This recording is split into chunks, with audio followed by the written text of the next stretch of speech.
ரெண்டு ஒன்று பொறியில் வந்து ஜாமான் வேற ஒன்றுமே கிடையாது. 4 நாள் அது குளிச்சு ஒரே நைட்டியோட நானும் என் பிள்ளைங்களும் அவ்வளோ கஷ்டப்பட்ட அந்த மழையில்.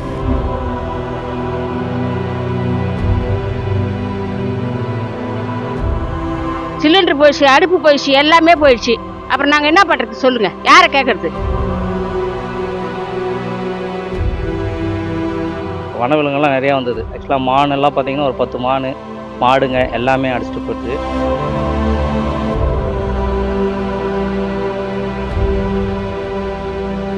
அப்புறம் தண்ணியிலே அடிச்சுட்டே வந்து ஒரு மரத்தை பிடிச்சி தொங்கிக்கிட்டு அப்புறம் எல்லாரும் ஒரு 10 பேர் வந்து கயிறு எடுத்து வந்து கையில் கட்டி அப்படியே என்னை தூக்கிட்டாங்க. அமைச்சர் இதுவரை வந்து எட்டி கூட பார்க்கலங்க. என்ன இதுவரை இன்னும் நல்லா விசாரி கூட வரல. ஏரோப்ளேன் வந்து கூட்டு போறேன்னா, ஹெலிகாப்டர் கூட்டு வந்து வரணும், எதுவுமே வரல சார். ஆதார் கார்டு இது எதுவுமே கிடையாது, ரேஷன் கார்டு கூட கிடையாது சார். ஒரு டப்பாவில் போட்டு ஸ்லாப் மேலே எடுத்து வச்சு அவ்வளோ தூரம் தண்ணி இறங்கும். அந்த டப்பா எங்கே போச்சுன்னு கூட தெரியாது.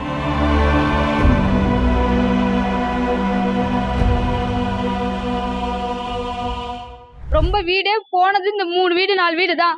அது ரொம்ப பார்த்து என்னன்றது கொஞ்சமாவது பண்ணாதான் நாங்களும் வாழ முடியும். நாங்கள் இன்னும் எத்தனை நாளைக்கு பிள்ளைங்களை வச்சுக்கணும்? யார் வீட்டில் இருந்து பிள்ளைங்களை ஸ்கூல் அனுப்பணும், படிக்கிற பிள்ளைங்கள நாங்கள் என்ன பண்ண முடியும்? எந்த ஒரு இதுவுமே கிடையாது எங்களுக்கு. கூலியை சாக்கு தைக்கிறவர் தான். எப்பயுமே வருஷம் ஆனால் கொஞ்சம் தண்ணி ஏரி தண்ணி திறந்துட்டா அதோட வரும்னு.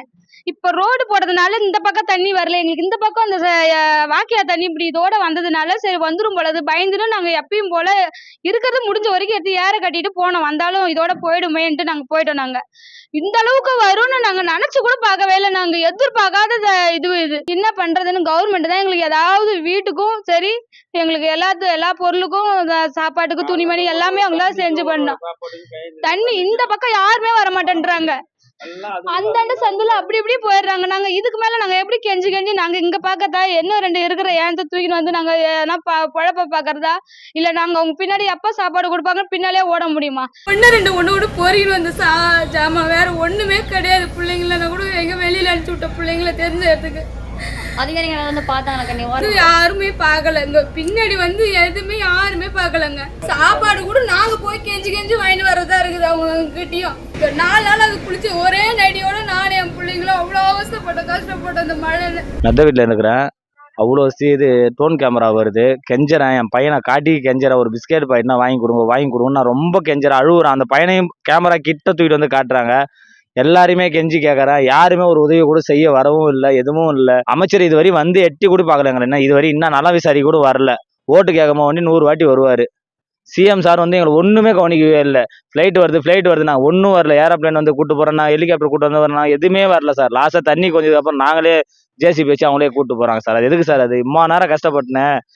நான் போனால் கூட பரவாயில்ல சார். என் பையனுக்கு என்ன தெரியும்? சின்ன பையன், குழந்தை, காலையிலேருந்து பசியில் இருக்கிறான். விடி காத்தால இருந்து 1:30 மணிலேருந்து நான் எங்கே போகிறது சார்? வராங்க திருப்பி போகிறாங்க. நானே என் பையன்கிட்ட தண்ணி, அந்த தண்ணி மழை தண்ணியை மொண்டு கொடுத்து கொஞ்ச நேரம் குடிச்சிருக்காமனு கொஞ்ச நேரம் 5 நிமிஷத்தில் கூட்டு போயிடுவாங்க, 10 நிமிஷத்தில் கூட்டு போயிடுவாங்கண்ணா. யாரை நம்பி இருக்குது? இப்படி இடிஞ்சு போயிருந்தா நாங்கள் இப்போ தான் ஒரு லோன் வாங்கி கட்டணும்.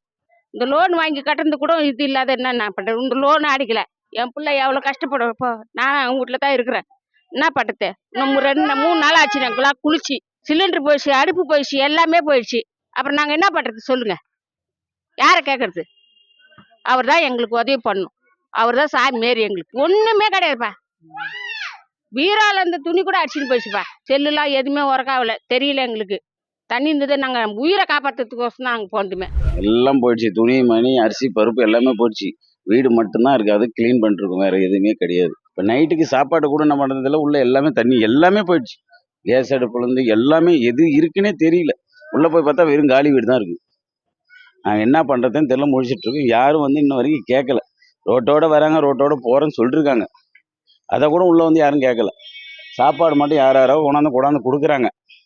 தண்ணி பாட்டில் சாப்பாடும் அதோட இருக்குது. மண்பாண்ட தொழிலாளர் பண்ணுறோம். சட்டிப்பானை கிட்டத்தட்ட 30,000 வாங்கி வச்சோம். பாருங்கள், அண்டாண்ட உடஞ்சி கிடக்கு, உள்ளியும் கிடக்குது பாருங்கள். எல்லாத்தையும் நொறுங்கிடுச்சு. பொங்கல் பண்டிகைக்கோசரம் வாங்கி வச்சோம். இப்போ கார்த்திகை தீபத்துக்கு அகல் வாங்கி வச்சுருந்தோம். அகலும் மூட்டையாக போயிடுச்சு. சட்டிப்பானையும் போயிடுச்சு. நாங்கள் என்ன பண்ணுறதுன்னு தெரியல. வீட்டில் இந்த பணம் கூட வச்சுருந்தா போயிடுச்சு. யாருன்னா ஒருத்தங்களாவது இங்கே இருக்காங்க அங்கே இருக்காங்களா, யாருன்னா ஒருத்தங்களாம் வந்து கேட்டாங்களா, பார்த்தாங்களா? வராங்க, சோத்தை கொடுக்குறாங்க. யார் கொடுக்குறாங்க? ரோட்டில் போகிற அதிகாரி கூட வந்து கொடுத்துட்டு போகிறாங்க. நான் நகை நட்டுலாம் நிறைய வச்சிடல, காசு தான் டப்பியில் போட்டு வச்சிருந்தேன். அந்த டப்பியாட அடிச்சுன்னு போயிடுச்சு. எனக்கு எந்த வாய்ப்பும் கிடையாது. இல்லாத நான் இருக்கிறேன், அனாதையாக இருக்கிறேன். எனக்கு இந்த உதவி வாய்ப்பு வேணும். ஆதார் அட்டை கிடையாது, சக்கரை அட்டை கிடையாது, எதுவுமே இல்லை. எல்லாமே தண்ணியில போயிடுச்சு. எங்க உயிரை காப்பந்து பண்ணணுமேன்னு தான் நாங்க ஓடணும். அதெல்லாம் எடுக்கணும்னு ஒரு சிந்தனையே எனக்கெல்லாம் வரவே இல்லை. என் உயிரே உங்க கையில் தான் இருக்குது. நீங்க தான் என்னை காப்பாற்றணும். கார் வந்து பார்த்தீங்கன்னா கொஞ்ச நேரம் இருந்தது. அதுக்கப்புறம் கார் அடிச்சுட்டு போச்சு. அதுக்கப்புறம் நிறைய விலங்குகள், வனவிலங்குகள்லாம் நிறையா வந்தது. ஆக்சுவலாக மானெல்லாம் பார்த்தீங்கன்னா ஒரு 10 மான், மாடுங்க எல்லாமே அடிச்சுட்டு போயிடுச்சு. ரொம்ப அஃபெக்ட்டு. அது ஆக்சுவலாக இங்கே இந்த ஊர் வந்து தடவை 72ல் வந்ததுன்னு சொல்கிறாங்க. அதோட 2024 இப்போ வந்திருக்கு. கவர்மெண்ட்டை குறை சொல்கிறது வந்து தப்பு தாங்க. கவர்மெண்ட் யாரும் சொல்ல முடியாது. எனக்கு தெரிஞ்சு ஏரிகளெல்லாம் கரெக்டாக தூர்வாரி நீட்டாக ரெடி பண்ணிவிட்டு இந்த கால்வாயெல்லாம் கொஞ்சம் நீட்டாக அமைச்சாங்கன்னா தண்ணி வசதியெல்லாம் கொஞ்சம் அறிவிக்கணும். கொஞ்சம் கவர்மெண்ட்டும் கொஞ்சம் இந்த மாதிரி விஷயங்களை பார்க்கணும். சிட்டி பக்கம் மட்டும் பார்க்காம வில்லேஜ் பக்கம் பார்த்தாங்கன்னா இந்த மாதிரி விஷயங்கள்லாம் தடுக்கலாம். ஏன்னா இப்போ நம்ம இன்னைக்கு பண்ணுற வரைக்கும் வராங்க, எடுக்கிறாங்க, போகிறாங்க. அதோட முடியாமல் இது வந்து காலங்காலமாக போகிற விஷயம். அதனால் கொஞ்சம் இதை பார்த்து கவர்மெண்ட் கொஞ்சம் ஹெல்ப் பண்ணாங்கன்னா நல்லாயிருக்கும். அதோடைய நிவாரணம் வந்து நிறுத்தி தராங்கன்னும் போது அந்த நிவாரணம் எவ்வளோ தருவாங்க எவ்வளோ ஆகும்னு தெரியாது. எனக்கே பார்த்தீங்கன்னா ஒரு 10 லட்ச ரூபா கிட்ட ஆகிருக்கு எனக்கு. ஏன்னா காரு 8 லட்ச ரூபா காரு ப்ளஸ் இது எல்லாமே போயிடுச்சு. ஃப்ரிட்ஜு, வாஷிங் மிஷின் எல்லாமே போயிடுச்சு. வருஷம் வருஷம் வரும் தான் தண்ணி. ஆனா இந்த வருஷம் இப்படி வரும் யாருமே எதிர்பார்க்காத ஒண்ணு. எல்லாருமே எடுத்து மூட்டை கட்டணும். ஆனா ஒண்ணுமே இல்லாம வீடு மொட்டை அடிச்சுட்டு போற அளவுக்கு வந்தது. சுத்தமா நோண்டி கடைச்சிட்டு போயிடுச்சு. இன்னைக்கு ஒண்ணுமே கிடையாது என் கையில. இந்த கத்தி ஊசி மட்டும் தான் என் கையில கிடைச்சிது. 3 நாளா இதே டேஸ்ட்ல இருக்கேன். ஒரு சட்டை கிடையாது. ஒரு சட்டை என் சட்டை முள்ள மாட்டிது. எத்தான் போட்டு இப்பதான் அலசை போட்டிருக்கேன். சட்டி பண்ண ஊடும் கிடையாம நிக்கிறேன். என்ன சொல்றதுன்னா ஒண்ணுமே இல்லை. ஆதார் கார்டு இது எதுவுமே கிடையாது. ரேஷன் கார்டு ஊடும் கிடையாது சார். ஒரு டப்பால போட்டு ஸ்லாப் மேல எடுத்து வச்சு அவ்வளவு தூரம் தண்ணி இறங்கு. அந்த டப்பா எங்க போச்சுன்னு ஊடும் தெரியாது இது வரைக்கும். ரேஷன் கார்டு கூட எங்கள்கிட்ட எதுவுமே கிடையாது. ஒண்ணுமே இல்லாம நிக்கிறோம். அனாதை மாரி தான் நிக்கிறேன். நீங்க ஒன்றும் போலீஸ்காரங்களும் கேளுங்க, ஃபயர் ஆஃபீஸர்காரங்களும் அவங்க கூட எவ்வளவு உதவி பண்ணாங்க. ஆனா இன்னைக்கு எட்டி கூட பார்க்க எனக்கு யாரும் ஆளு கிடையாது. வீட்டுல ஒரு பொருள் இல்ல, எல்லாமே சேதாரமாயி போச்சு. எங்க உயிர் தப்பிச்சுது அரிகான்சி. நான் மேல 8 பேர் போய் அடங்கினவங்க ஒரு 2 நைட்டு ஒரு பகல் ஃபுல்லா நாங்க உள்ள சித்திரவதை அனுபவிச்சுட்டு வெளியே வந்தோம். எங்களுக்கு வேற வழி இல்லை. இதுக்கு மேல பையன் வண்டி கிண்டி எல்லாமே அடிச்சுன்னு போயிடுச்சு. ஆதார் கார்டு ஒண்ணுமே இல்லை, எல்லாம் சேதாரம் ஆயிடுச்சு. 60,000 ரூபாய் சட்டி பணம் வாங்கி வச்சோம். எல்லாம் போயிடுச்சு. வீடும் அந்த இதாகி போச்சு. எல்லாமே எங்களுது எல்லாமே போயிடுச்சு. துணிமணி எல்லாம் ஒண்ணு கூட இல்லை. 12 மணிக்கு வந்துச்சு வீட்டு உள்ள. நாங்க கிளம்பி போயிட்டோம். பேங்க்ல போய் மேல இருந்தோம். வாஷிங் மிஷின் எல்லாம் வாங்கி வச்சிருந்தோம். கிரைண்டரு, சேரு, சிலிண்டர், அடுப்பு இருக்குது, சிலிண்டர் போயிடுச்சு. இது ஒரு பீரோ போயிடுச்சு. எங்களுக்கு எதனா ஒரு உதவி பண்ணுங்க. மண்ணு ஃபுல்லா போயிடுச்சு. மண்ணு ஃபுல்லா 60,000 ரூபாய்க்கு பொங்கலுக்கு வாங்கி வச்சிருந்தோம். எல்லாமே போயிடுச்சு. 4 பொட்டை பிள்ளை எனக்கு. நான் அம்மா பார்த்துட்டு இங்கே இருக்கிறேன். எனக்கு எதனா ஒரு உதவி பண்ணுங்க. வீடு ஃபுல்லாவே தண்ணி வந்து முழுகிடுச்சு. ஒண்ணுமே மிஞ்சல. அந்த முன் வீடு ஃபுல்லாவே அடிச்சிட்டு போயிடுச்சு. பாத்திரம் எல்லாமே ஆத்துல போயாச்சு. ஒன்றும் இப்போ மிஞ்சி இருந்ததை அந்த தண்ணியில கழுவி அவங்கவுங்க எடுத்து வச்சிருக்காங்க. ஃப்ரிட்ஜ்ல இருந்து கட்டில இருந்து எல்லாமே போயிடுச்சு. தண்ணியில ஃபுல்லாவே முழுகிடுச்சு. வீடே இல்லை, வீடே ஃபுல்லா முழுகிடுச்சுன்றப்போ அப்புறம் என்ன இருக்குது? ஒன்றும் இல்லை. நல்ல காலம் பிள்ளைங்க ஊருக்கு போய் இருந்துச்சுங்க. நான் அவங்க அம்மா எங்க வீட்டுக்கு இட்டுட்டு போயிருந்தேன். பிள்ளை தனியா இருந்ததுனால ஓடி போய் தப்பிச்சுக்கிச்சு. இல்லைங்கன்னா இன்னைக்கு பிள்ளைங்களும் வெள்ளத்துல போயிட்டு இருக்கோம். ட்ரெஸ் கூட இல்லாம அப்படியே நின்றுச்சு. பிள்ளை சிலிண்டரு, ஏன பானம் எல்லாம் வந்து பாக்குறப்பெல்லாம் இந்த மாரி ஆத்திரம். ஒண்ணுக்குமே இல்லாத தெருவுல நிக்கிற கதையா நின்றுச்சு. பிள்ளைங்களை வச்சோன்னா குழந்தைங்கள வச்சோன்னா நாங்க ரொம்ப தவிச்சோம். 2 மணிக்கே ஆள் வந்து எங்களை கார் வச்சு கூட்டிட்டு போயிட்டாங்க. உள்ள ஒரு பொருள் கூட எடுக்கல. எடுத்த பொருள் பூரா இதான் இருக்குது. எல்லாம் போயிடுச்சுங்க. ரொம்ப அந்தராசியா நிக்கிறோம் நாங்க. இப்போ ஒன்றும் வழி இல்லாம சேவரெல்லாம் உள்ளார டாலா நிக்குது. விரிசல் விட்டு கவர்மெண்ட் தான் பார்க்கணும். திடீர்னு இந்த தண்ணியை நாங்க எதிர்பார்க்கவே இல்லை. ஃபுல்லா சேதாரம் ஆயிடுச்சுங்க சார். முடிஞ்ச வரைக்கும் எங்களுக்கு கவர்மெண்ட்டு ஒரு பொருள் கூட வீட்டுல இருந்து எடுக்க முடியலைங்க சார். நைட்டு 1 மணிக்கு தண்ணி வந்துருச்சுங்க சார். எங்களால எழுந்துச்சி பிள்ளைங்களை கூட்டின்னு எங்கேயாவது எங்க இடம் கிடைக்குன்னு ஓட தான் பார்க்க முடியுதே தவிர எந்த ஒரு பொருளையும் எடுக்கணுன்ற இது இல்லை.